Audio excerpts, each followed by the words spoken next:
Well, if you don't know me, I'm Connor Newton. I'm the president of Student Council. We just got done with our Winter Spirit Week. We did a couple fundraisers there. We had a basketball game shootout and a fundraiser, restaurant fundraiser at a Peoria wings spot. They let us have a band there too. And it was a pretty fun fundraiser, pretty fun week. We generated about $400, maybe just shy of that. For future plans, we officially changed our vice versa dance to a winter formal dance, just to see what change that would make, just to see if more people come. With that, years prior, we used to do a Mr. Panther and a talent show. We also brought that back too and scheduled that for April 15th at 5 Points and just do another end of the year show, and that's looking to be pretty fun. And then Student Council currently is also working on a proposal to try and have a vendor show and see what we'd have to do for that here at the high school. And we'd like to present that to the admins whenever it's finished.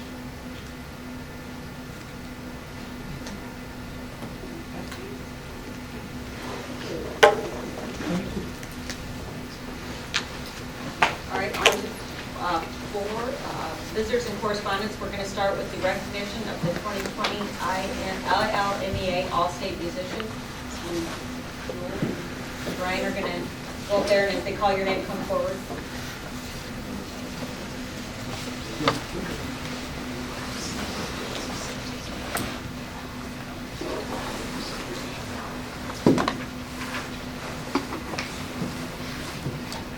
Okay, for All-State Choir, we have Sophie Freeman. Congratulations. And you see that and head in. Yeah.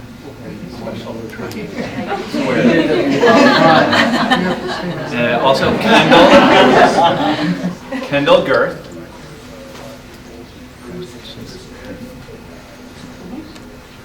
And Ben Stevens. And for All-State Jazz Band, we have Jacob Boyer.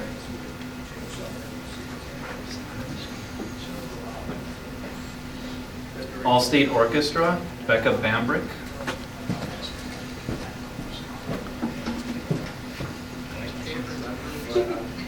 And Harrison Brent.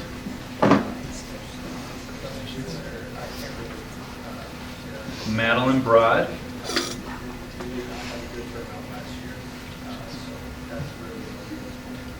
Lydia Langston.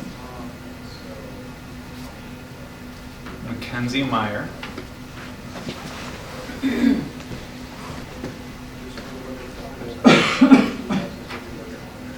And then for All-State Concert Band, we have Maya Garowitz. You guys are good. We'll do a second. Cassie Johnson.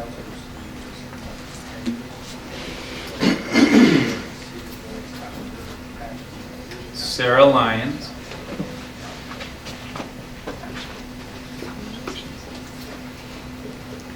Ben Peterson.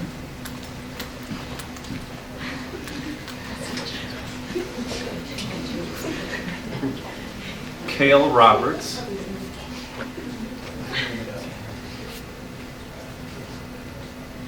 Anna Rothfuss.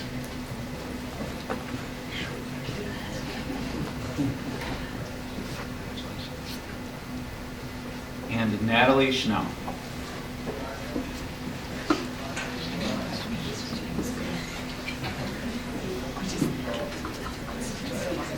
And a round of applause for our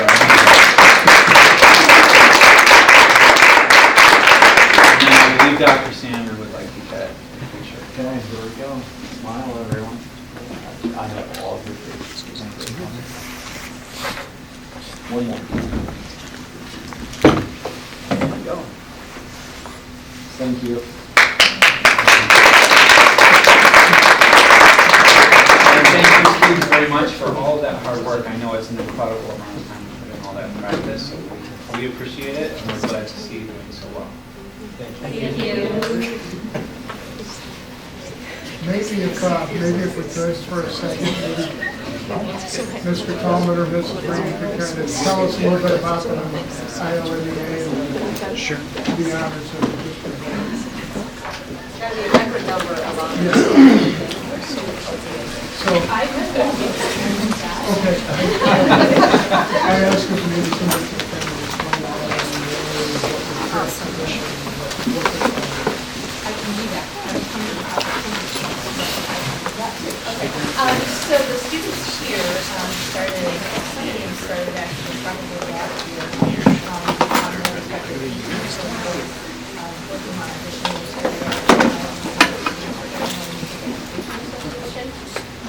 there are set required pieces or etudes, depending on the instrument, and they practice those in preparation for auditions that are held on Columbus Day. Those are held in 9 districts across the state. Their scores are computed at the end of that audition day, and then from there they may advance to what is called the District Festival. We are in District 4, and our festival was held in November in Macomb, West Illinois University. And then from that event, those same scores that they got on Columbus Day are taken to a state meeting of all the districts in Peoria over Thanksgiving. And then the top students from each district are selected for all states. And so those students then will go on to Peoria. And those are the students that you saw here, yes, that are still here. The choir students have already been placed into their ensembles. The band students and the orchestra students end up needing to re-audition when they get there. As far as I know, that's the way they've always conducted that. So they'll be placed into 1 or 2 ensembles. There's an all-state and there's an honors division. Both of them are the top musicians in the state. They rehearse for an entire weekend. They present concerts on Saturday, February 1st. And those are at the Civic Center in Peoria. It is the highest honor that a musician can receive in the state of Illinois. It's the same as if your basketball team goes to state. It's the same kind of honor, but for musicians. Mr. Tom, anything you want to add to that? I'm just going to say kudos to 2 groups, really. One, first of all, Mrs. Ream does a lot of practice to get the students ready for auditions. That's one thing that Lisa and I do not do. The second kudos is to you, because you had the foresight about 9 years ago to allow us to have a private lesson program here. And that's a big reason for at least the instrumentalists here, and vocalists too. That has helped out so much. When you're 1 or 2 teachers with 100, 200 students, you really don't get a lot of personal time. So that program has really helped us, our musicianship grow over the years, and we're appreciative of you for that. I think there's one other person that hasn't been acknowledged yet, and that is you, Mr. Tallman. You're teaching, you're seeing this potential, both of you, and your 2 other faculty, and recognizing to bring that talent out of these very talented students. Without that, maybe this mix wouldn't have happened. They would have realized how much they have to offer and how far they have come and what they have accomplished. Well, and to be fair to them, they have all put in a tremendous amount of work individually. What we can offer them in terms of rehearsal time is nothing compared to what they have to put in on their own. So the credit is entirely theirs. They have Actually, it's just a new facility. They didn't try to get it. Once you got them some nice digs, they started trying this year. So, Mr. Stein, did you get that note in there for that? Yeah.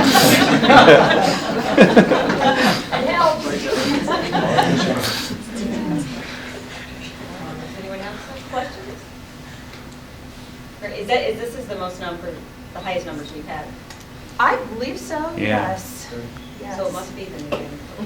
Yeah. All right, thank you very much. Thank you.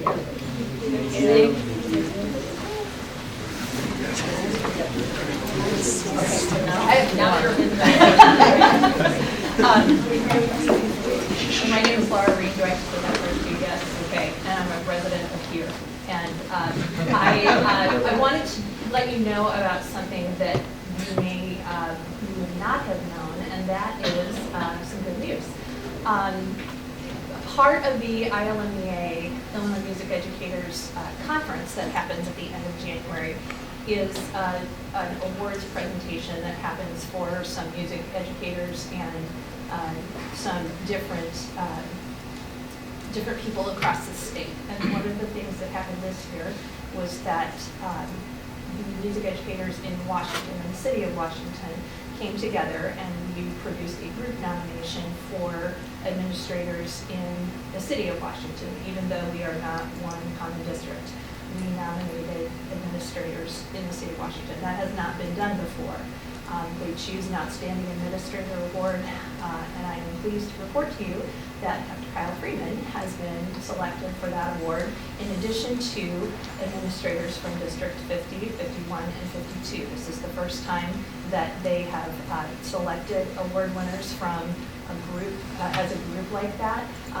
It's unprecedented, but we all felt that as we were making these nominations, that each district had taken some very significant steps in improving facilities and time with students and quality music education, and so we just felt like this was the year to make that recognition. So we could not be more delighted to let you know that and to let the community know that, because honestly, we know in this building that it is a team effort and that it's the entire administrative team that supports us and supports us so very well.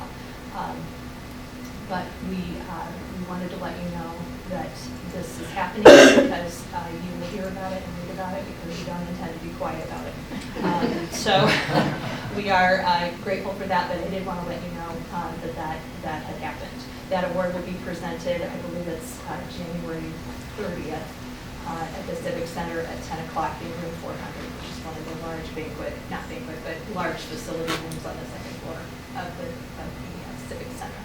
So it's a very well-attended event, and they'll invite the team out to receive the award. Great, thank you. It is good news. Well, and this is the type of award that really is, it's a team. It's the effort of the board, it's the effort of and most of all, it's the effort of our kids, our music instructors, our parents, and our community. You know, so even though my name's on it, and I don't see it as a me award, it's a us award. It really is. It took this whole team for this to happen, because we see the fruits of what drove that for the high school. It's the new additions. That was not a one-person job. That took a lot of heads. So. Nice to be recognized. It is. All right, do we have any other visitors and correspondence? The good news coming, huh? Yeah. All right, no more visitors and correspondence. We're on to reports. 5.1, the Dean's report. You have them there? Okay, 5.2, the financial reports. Okay, so start off here with the investment and insurance report. So as we take a look at this, I do want to point out one of the board actions in December was to roll some of our designated funds that we have set aside for future projects into the Central Illinois Invest, and so it's listed here. And so that'll be showing up in future reports here as we go through. The insurance report, we did get an update from GPS, and so those numbers are listed there. When you look at the graph on the right, you're going to sit there and go, it's the first time I've ever seen a bar go the wrong way. The reason for that is that we received, I'll say it's $300,000 in specific reimbursement that month, so it offset the cost. So it comes in as revenue, offsets the expense, and that's why that bar is, really looks like a really good month. But when you look at some of these other months that we had, really that's catching up for them. So that's the insurance and investment report. I do just want to take a brief moment and hit the revenue report. We've received all of our local assessment revenue, and it would help if I grab the right one here. I do want to point out down here underneath state grants, I know it's really hard to see, but this it is tracking low. This is our state grants. And I will connect this one to the expense report, which I'll bring up here shortly. But we've only received about 25% of what we think we should be receiving as far as our grants. And that's not our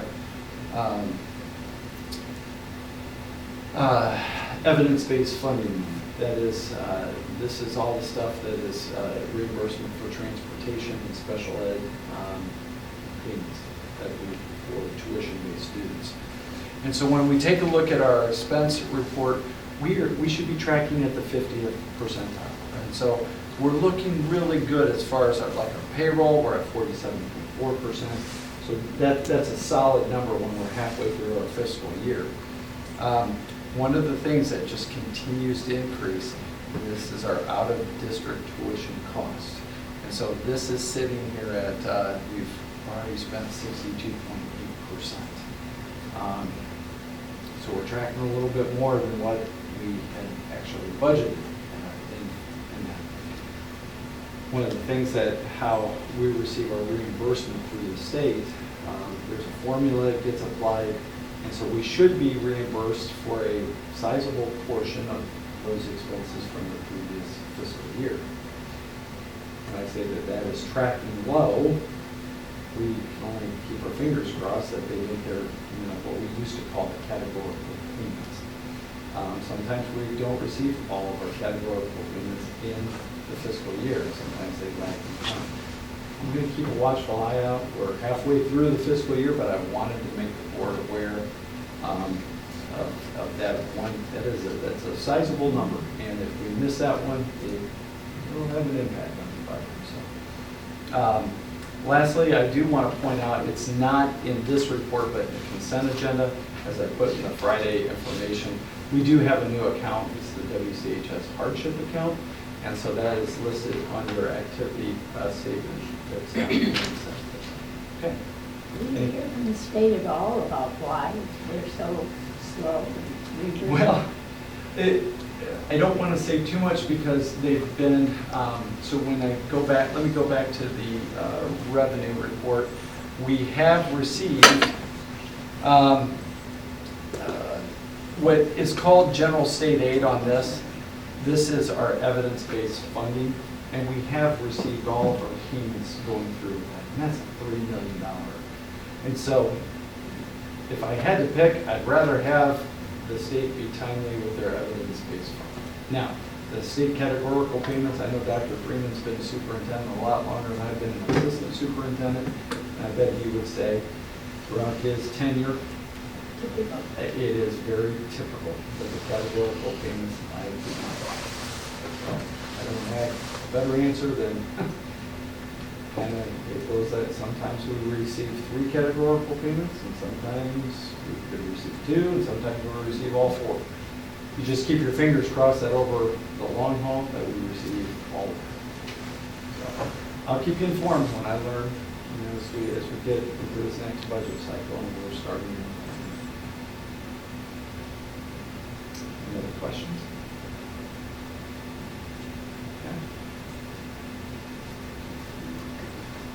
Is that it? That's it. All right.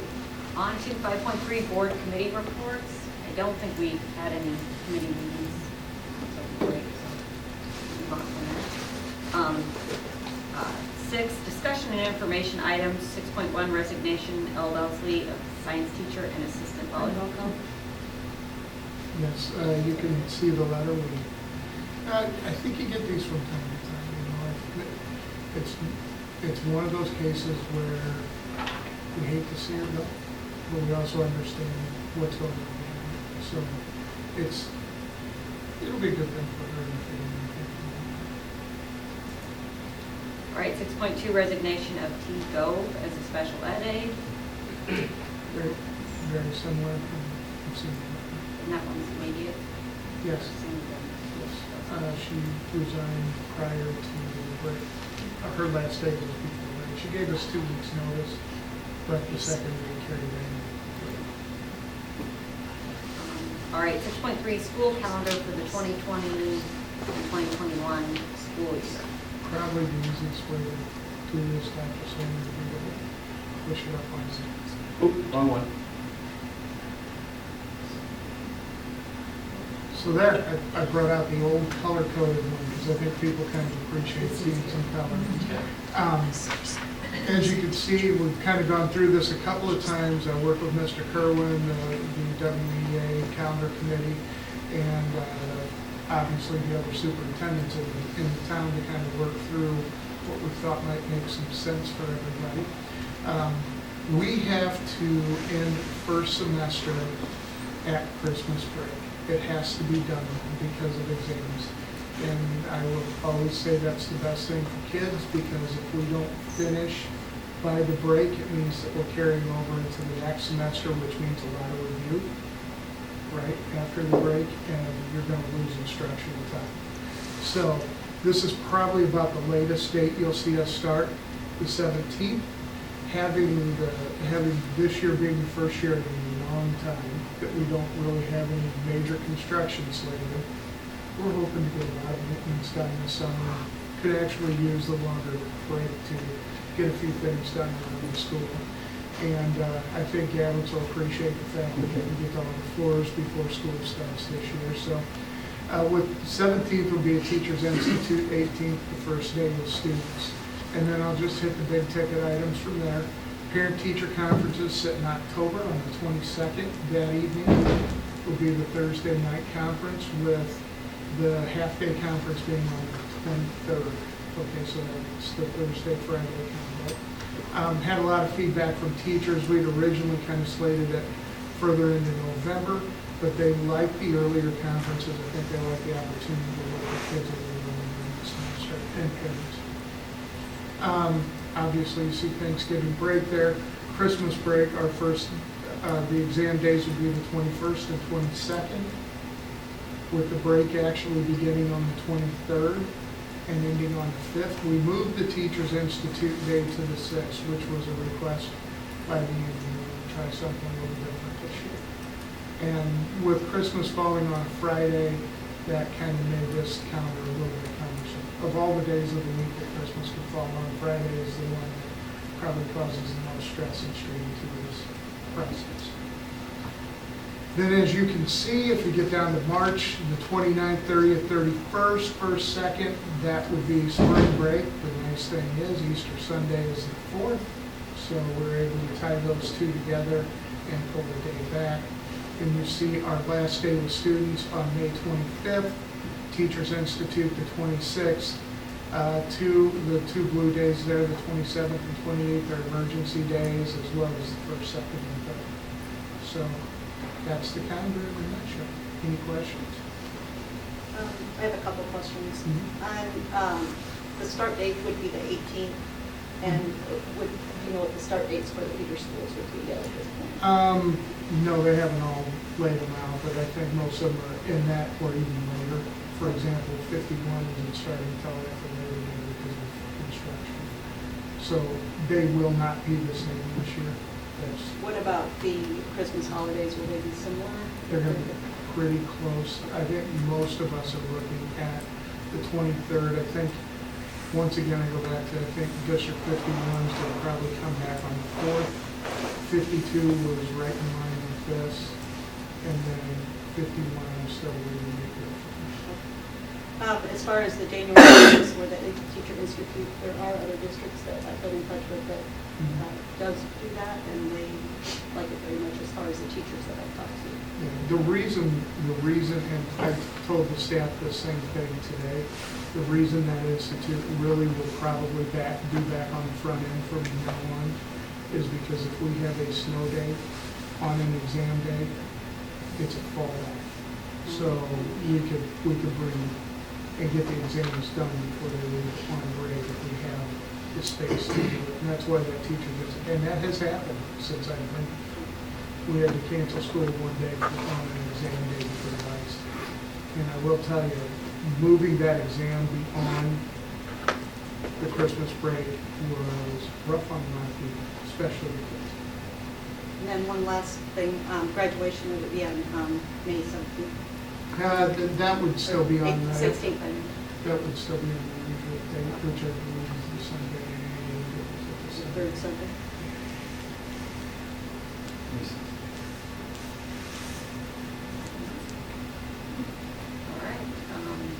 So this will be an action item next month, okay.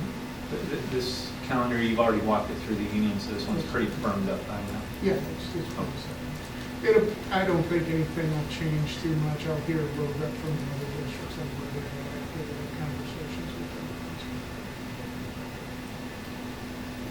All right. 6.4, we need to set a date for the goal planning session. Yes, we do. Okay, hope everybody brought their calendars. So I was thinking if we could look at either the week of the 27th or the week of the 3rd of February. So right now, Monday the 27th, it looks pretty good. And the 28th looked pretty good on my calendar. I don't know how your calendars look. The 27th of January. Yes. Are Yes. we wanting this evening? Yes. Yeah, I think traditionally we try to do it around 5 o'clock. That's good for me. Either one of those days is fine. So we go to 29. The 28th would actually be better than the 27th myself, but I'm flexible. Either one. Is the third work? The 3rd works also for me, so just that one. You wanted to do it on Monday. If the 28th works for everybody. Let's see, yeah. I'm just having another time. So Okay. If we, 28th is fine. Okay. So We're meeting at 5 o'clock. 5 o'clock, is that okay? 5 o'clock on the 28th, we'll do our goal planning meeting. Which means Amanda and I get to spend some time together working on this.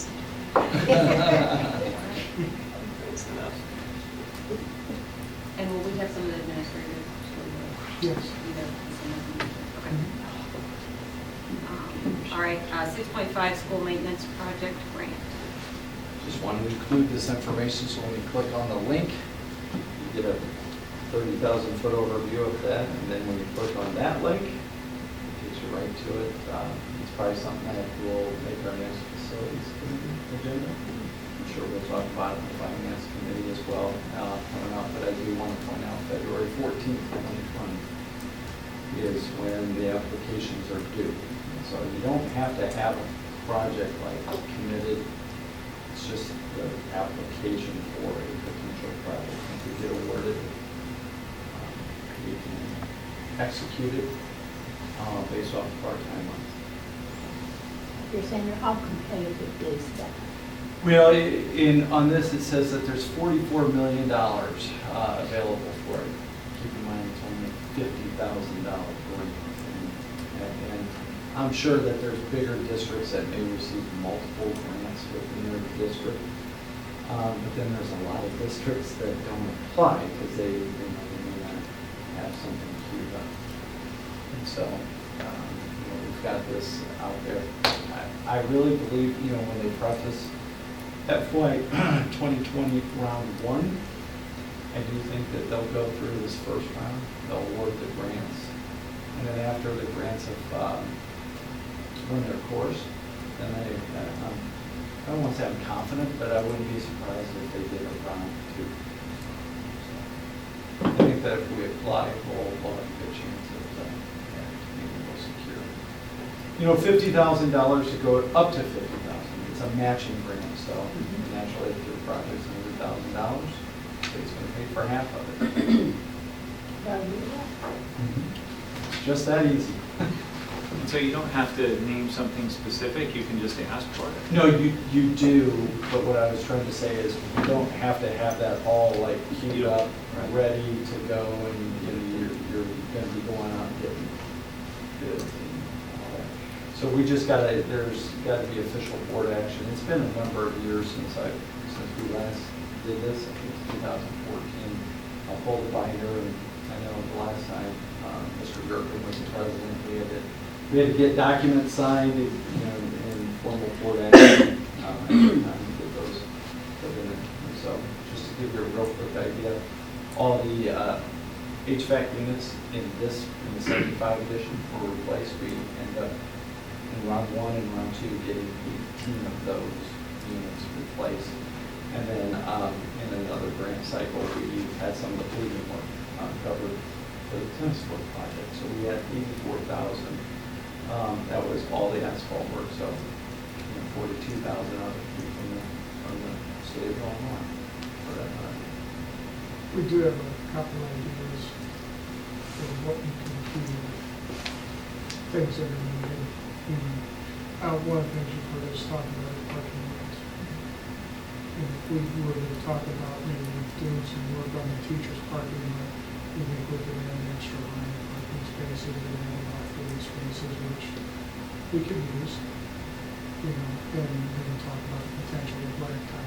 So all of that just kind of mull over it for a little while, but we don't have a whole lot of time, so we have to be able to pull it on this in February. The next board meeting would be 11th. Yes. Would it, and it'd be okay that we approve it then, to Yep. submit by then? Yep. Yeah, until midnight on the 14th. You sound like a high school student. I just think it's great, we won't do any Valentine's, the same, we'll just get this thing submitted on.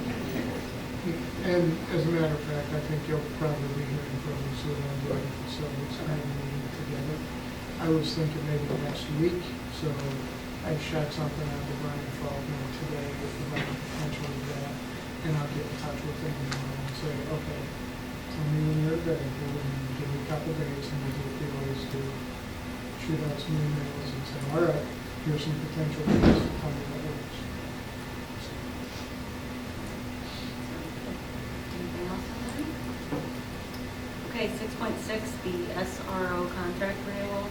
Yes, we're at that part of the cycle again.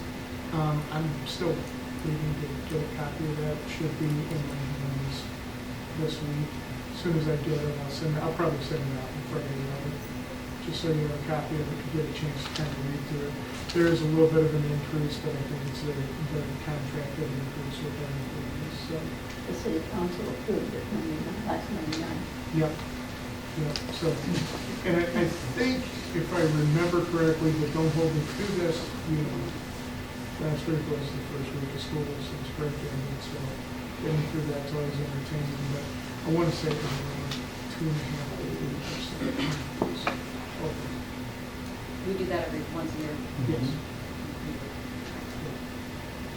Any other comments? 6.7, the trap club. Yeah, and this is, Questions? there were a couple questions that were sent our way, so I thought I'd kind of hit the questions and we could talk about them a little bit. One of the questions was how the club would be set up, what it looks like functionally, and does it fall under IHSA or the Illinois High School Play Target League?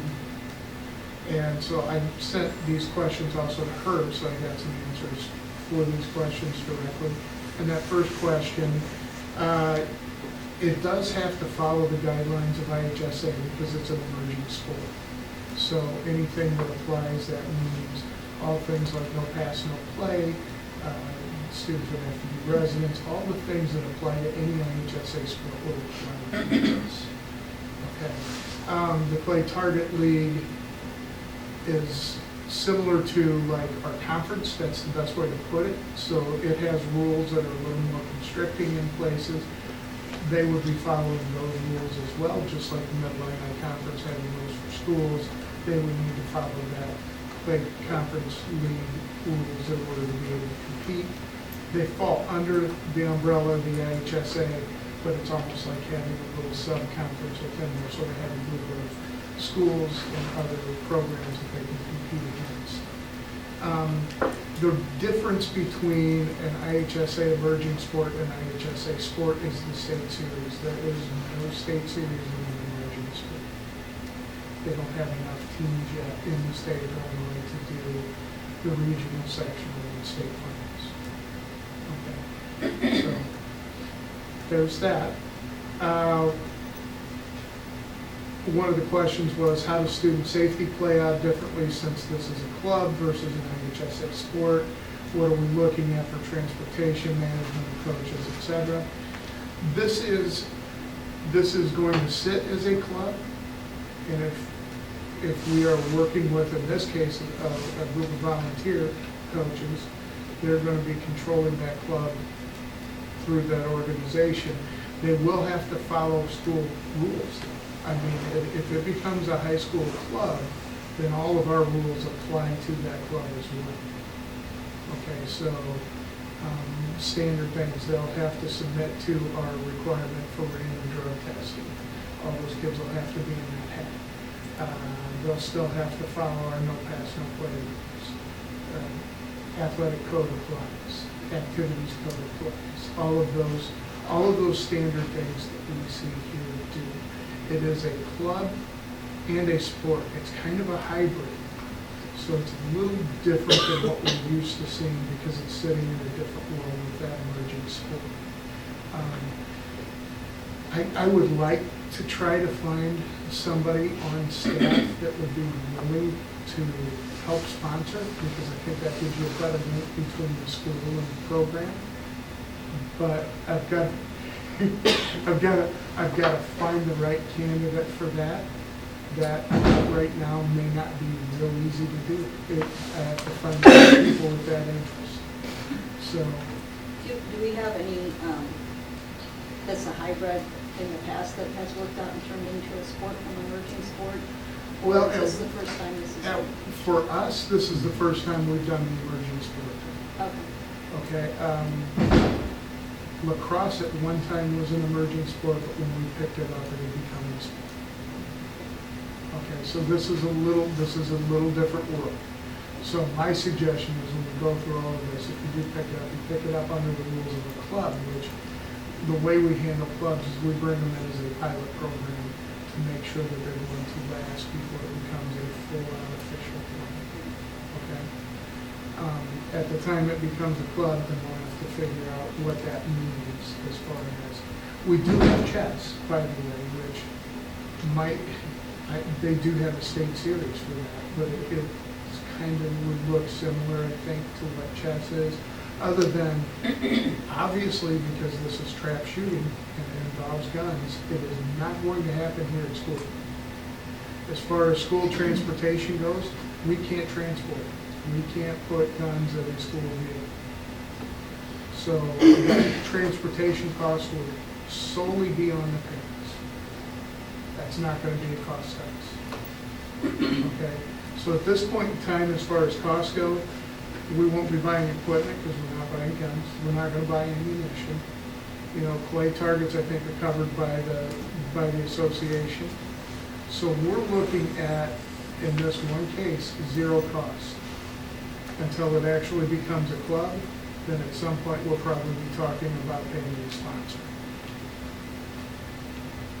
Does that sponsor have to be an employee of the school, a teacher, or not necessarily? They do not. I mean, it'd be You know, nice. It would be easy to nice, do. it would be nice, but not even all of our coaches are necessarily employees. Well, they're employees in the school. Right, because but they're not as- paid, not as- but not as a teacher. Yeah. But, you know, the thing is that with a sport,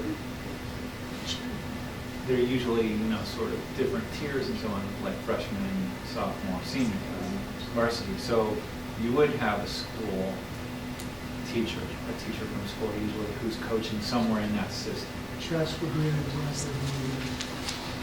Yeah. Okay, so we do have existing programs that do not have a school employee as the sponsor. You know, I mean, I'm all for this, but I just, and I appreciate the example of chess, right? But like chess, they're practicing here in the building. Yeah.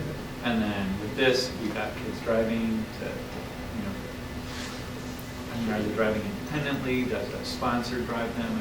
Because not all kids have rides and crossing the river, I think. Well, Actually, it's, maybe it's not across the river. No, you're right, it's down, I remember it's down towards, so, but you know what I mean? I mean, there's a certain amount of liability.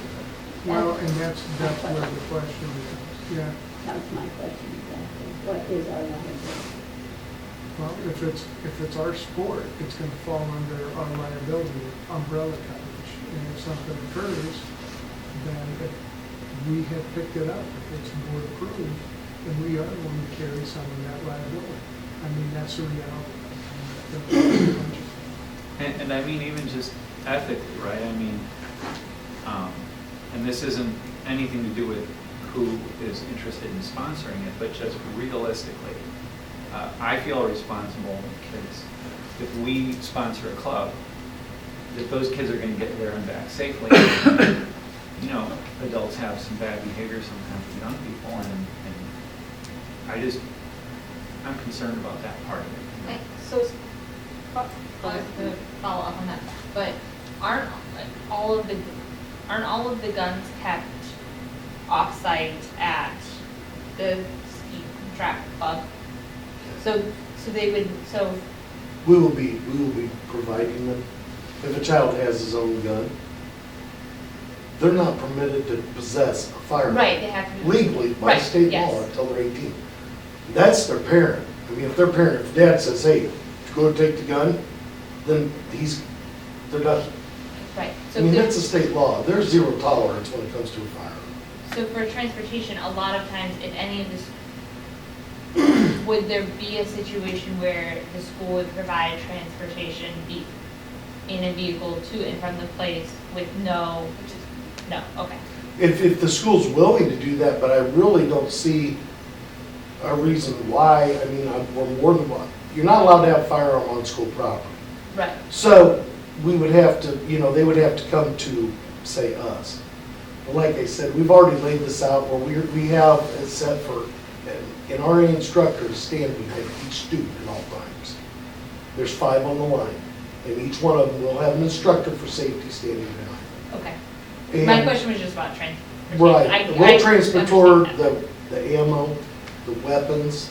I mean, if it comes down to it, I've even got a cover trailer that, it can all be kept in and secured in. So And- I think what I'm hearing you ask is from, say, if there's a practice after school, how are they getting from here to Yes. where they're practicing and possibly back here? First of all, right now, the way that this was proposed, that's totally unfair. But potentially, I mean, if we pick this up, it might be that we end up being responsible for transporting there and back.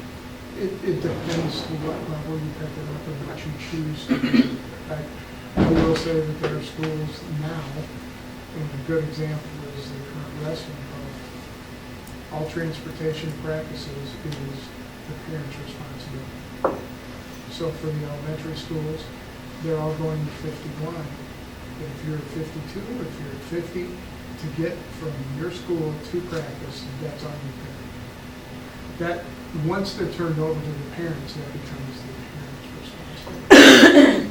See, so, I mean, and I want a way that works, but, that's what, like the wrestling again is within Washington. So they're just staying within Washington. And they're going to school facilities which are loaded with cameras and everything. I mean, I just really, I've been in Boy Scouts and I'm Catholic. I understand the risk that occurs when adults are around young people. And I guess that's specifically what I want to make sure we're good with on this, because without a faculty member there, and the transportation thing as well, I have Stan's, concerns about isn't that. Stan's other son a teacher here? Guys? Joel? Joel is. Yeah, he's a Joel teacher. Yeah. And John's coaching, Stan's coaching. I think we'd have to ask, because I know Joel does some stuff in the fall. I'm not sure, he might do some stuff in the spring as well. And But- I know he does a lot of. I do know of at least 2 staff members that are potentially being interested, That'd be very. Mark Kugler and Jen Miller both talked about it, so. Yeah, well, it's good to know. That's great. Yeah, so I mean, just going forward, that's a concern that I have. So as the administration builds this out and brings a proposal maybe next month, that's something that I would want addressed in the Well, it proposal. would have to be. I Yeah. mean, honestly, we took last month to kind of gear some things. Right. And then this month was questions from you. Before I put anything together, I want to know your questions, Right. so I can answer. Yep. So that's all been part of it. And bear in mind, we didn't have a whole lot of time to really flesh this out between the last board meeting and this meeting. Yeah. As I mentioned earlier, we had a week, and then we've had another week, and a short break in between. So I don't have any issues. I'm glad to hear that there are some faculty members out there that might be interested, because I'll be honest with you, that's been the one thing that's really bothered me. Well, one of the things that's really bothered me about it. Well, it's kind of new, and I mean, I don't know how much Herb has reached out to the other schools that are doing this in our area, you know, and how they run it and stuff, because that would be kind of instructive, right? Like, not rebuilding the wheel, because it's probably got things in place, so. But I mean, and as far as me voting on this when it comes to it, what I'm really gonna look at is like, if somebody's kid is in that, and I'll work through all the things that could go wrong with it, and if something goes wrong, and I want to know that we approve something, that I can say, I'm sorry that happened, but we did everything we could to make sure this was as safe as possible. And that's just my thing. So you have talked about transportation offsite. Golf is our best example. Because our golf team used to go to Seaport, which is a lot farther than what we were talking about. In our co-op with swim, the other schools, they do transport their kids to 5 Points, but then the parents' responsibility. So we do have a little connectivity with that, with kids from, but it's the other schools. I'm glad this is going to be a pilot program because this has nothing to do with the program itself. But I happened to mention it to two people, and they said, oh, the board is approving putting guns in the hands of your students at this time when we're all so concerned about guns and schools. I know it's not in our building, I know that. It's not even on campus. But I think we might have some public education to do here before it gets on Facebook, and what happens on Facebook, we all know. Because we haven't proved it, so we haven't said a lot about it, but I think we might need to do some education even after we do approve it, because I think there can be a lot of questions from people about all they're seeing in this culture is you're putting loaded guns in the hands of your students, period. As I said, that's not personal, that's cultural. But it's there. That was the first reaction. So I think that's something we really have to look at. How are we going to answer and explain so that this is put into the proper context, that it doesn't start a community uproar that isn't appropriate. When you're working on the proposal, Dr. Freeman, can you see if you could get a few facts and questions, facts and views together, if we get so far as a proposal, so that we would have that sort of that side of it?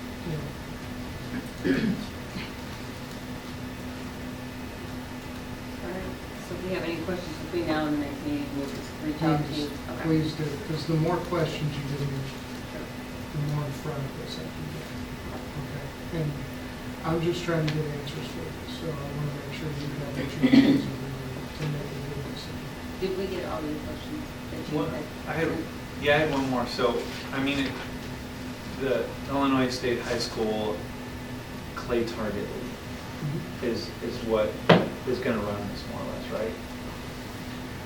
No, that's more like the loose confederation of groups that are competing with each other. So the Middle Illini Conference doesn't run our basketball team. Right. It's kind of like that type of umbrella. Okay, that's the best way Herb laid it out, because I did send all those questions to him. Who does the Middle Illini Conference? And I know this is a little bit in the grasp that leads a little bit, but still, you know, the Middle Illini Conference is kind of part of the IHSA, or no? No, It's a separate thing.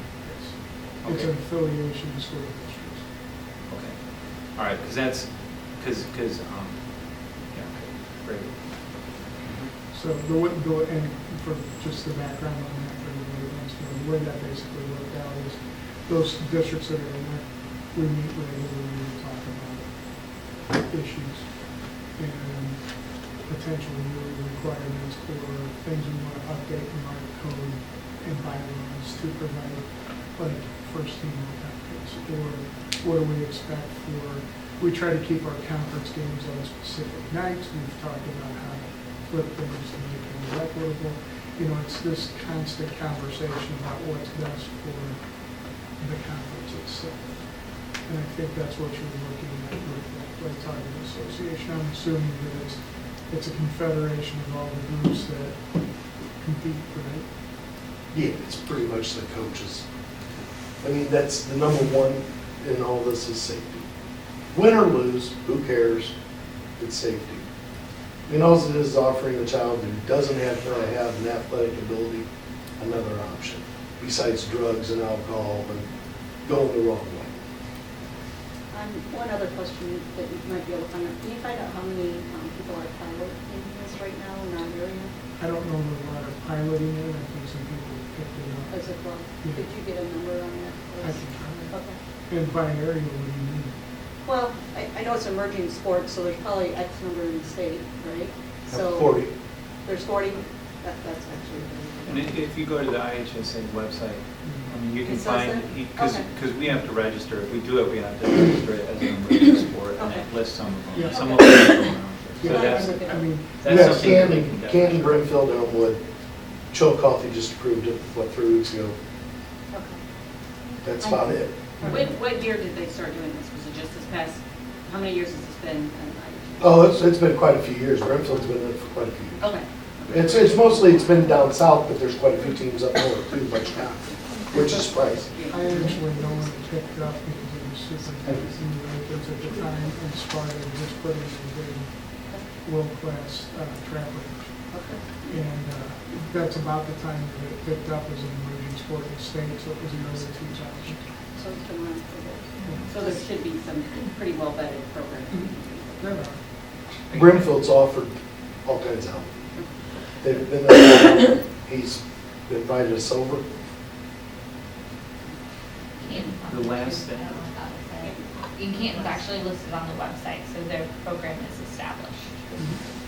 I guess the last thing I'd say is, as you build it, as we do with so many things, if we could make it clear how it would be, like, so I would like it so that kids who don't have a lot of family support could afford it. Right now, it's not a cost to the kid. Right. But they As long as laid the down. travel. If they could, it's that way right now. I mean, if a guy runs out of ammo, here's my box. See, if you're They're gonna use our guns, our ammo. The club's paying for all of it.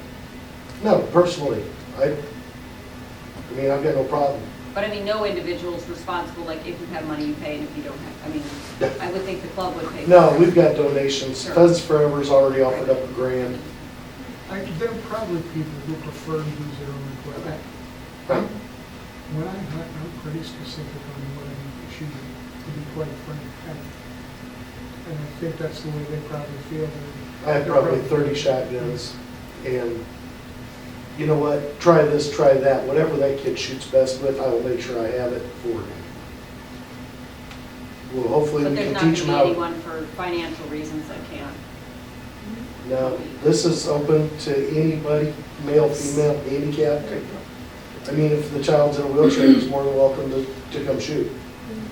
I mean, no, Okay, just, I'll take care of the guys, or we'll take care of whoever can afford it. This is open, I just want some, I want to keep them out of trouble. I'm giving them another option. is anything else? All right, so we'll contact you if there's any questions, and look at this again next time. Mhm. All right. On to 6.8, staffing update. Okay, so as you may have noticed above, we had a resignation in science, so we have a position open for a science teacher now. So that's going to be out, and we'll be working on that, hope to get that sewn up in the next month and a half. One other thing, just so that you're aware, anytime that we, and this is, if you remember back in the contract, when we bargained that out, before we put anything out public, we do a 5-day internal posting. So when we we opened up our English position, we did have an internal candidate who would like to be transferred over to English from special ed. So we're going to do that. That's an administrative transfer, just so you know, it's just a reassignment of duties.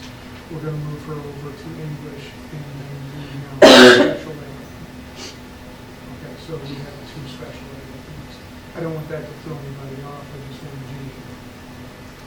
Okay. As far as the rest goes, we're working. We interviewed a couple of potential candidates for the aide position tonight. We've got a name to hire. And so we're moving forward. We want to try to get in the front end of this with the teacher crisis being what it is. The sooner we get out there, the more teachers we get, or the more teacher candidates we get, the better off we are. And that's what needs to do. That's how we make sure that our kids are getting the best education. So, Mrs. Belsley, she teaches, she's got an MA, I think, is that right? I mean, we're gonna need to hire somebody, I mean, I guess I'm thinking, she teaches are you gonna need somebody with a master's degree, or are you gonna be able to hire everybody? We need to kind of, like, we need to sit down with the science chair, talk about where we're at, how we want to divide up the staff. You know, there may be some internal moves we can make that change the scope of this. For example, we've had a chemistry teacher who's retired before and ended up going with a physics teacher. Why? Because a physics teacher wanted to teach chemistry. Right. I So mean, we it's a need good a minute to opportunity. we need a minute to go through all of that. Yeah. So this one's pretty fresh, like this week fresh, last week fresh, so we haven't really had time to vet everything that could potentially come out of this. The other thing that has to come to fruition is registration, so we know what the numbers are and which classes we need staff in. So we have a little bit of time to make sure we have the right posting out for the right certification. I think that's the crux of what we. Yeah, it is, because I know Ms. Belsley teaches I think it's chemistry or physics, the second level course. I mean, it's a pretty advanced course that she's teaching, so. She's in physical science. Yeah. So. Do anything else on this? So no major changes to staffing or big additions, we're just No. shifting some people around. Yes, and the addition of hiring a new science teacher. But not, just to replace. To replace. Yeah, okay. All right, any questions on staffing? All right, the other? I have 2 quick others. Mr. Kerwin was nice enough to give a shout out for one of our own, Dan Zayer, who does podcasts. And he made it in the news to the Chicago Tribune, so that was really neat. And they had a chance to review that article, it was pretty interesting. And then the other thing was I had a chance to go to the Star Wars, it's put on by Tom Gross and his group, and outreach to much of the others in the community, and it was well attended, at least when I was there. And it was a lot of fun for the kids and nice connect. And the kids that I took, I said, when you go to high school, you're going to get to eat in this multi-purpose room. So they thought that was kind of a neat thing. They go, we get to eat in here, and I'm like, yeah. So the kids I took enjoyed it very much. That's good, the weather wasn't so great that day, so I was wondering. They still got a lot that showed up. And maybe the weather, because it was poor, was better. You know, Mr. Zeb did his podcast. Yes. From the NPR. Yeah. It Yeah, it was a great event. was pretty nice. I attended many of the years, and I thought this was probably the layout was the best. So they get a little bit better each year. So. All right, any other discussion on this? Okay, and we'll move on to the consent agenda. We can do this all in one, right? So the consent agenda, 7.1, the minutes, 7.11, the WCHS Curriculum Committee meeting minutes from December 5th, 2019, 7.1.2, the regular board meeting minutes, December 9th, 2019, 7.13, executive session meeting minutes, December 9th, 2019, 7.14, special board meeting minutes, December 12th, 2019, and 7.15, executive session meeting minutes, December 12th, 2019. We also have the 7.2, which are the bills as presented. We have a motion to accept the consent agenda and resolution 7.1 and 7.2 as recommended. So moved. Second. Second. Motion and a second. Roll call. Seaman, Yes. Fisher, Yes. Knopfinger, Yes. Essing, Yes. Ward, Yes. McNutt. Yes. All right, motion passes. 8 is our, Did you get the correction? I'm sorry, did I Yes. the wrong head there? Are we good? Actually, the corrections were updated in Okay. that consent agenda. Okay, sorry, There that was was this a- afternoon, I didn't get a chance to go back. Okay. Just for the quick, she caught that there was a typo in there that had to be fixed. We had put, we left executive session, but it was really going Yeah, into. it was changed. It was just an inverted word, it's one of those things. I was, yeah, I'm sorry sorry. about that. I didn't see that. Nope, that was good, and yeah. we were supposed to say that. I'm glad you said that. Okay. All right, on to number 8, action items, 8.1 personnel. We have the 8.11A approved employment of Teresa Johnson No as a student supervisor. We have a motion to approve. So moved. Second. Motion second. Any comments? She's actually been working with our speech program for the last few years. All right. So we have a motion second? Knopfinger, Yes. Essing, Yes. Ward, Yes. McNutt, Yes. Seaman, Fisher. Yes. All right, motion passes. 8.1.2, extracurricular employment. Oh, I'm sorry, I can't read this. Here we go. 8.1.1B, approve employment of special education aid. Do we have a name? Lisa Fuller. Okay, so we have a motion to approve Lisa Fuller as the special education aide. As the, So moved. And I will tell you, this one came about very quickly, and so we had it open over break. We did 2 interviews on Thursday and Friday of last week, and then got the confirmation from Mrs. Fuller today that she does want the position.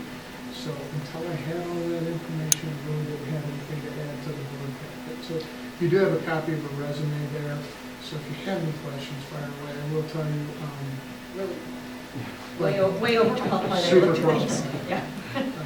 I will also say, comes with glowing recommendations for math.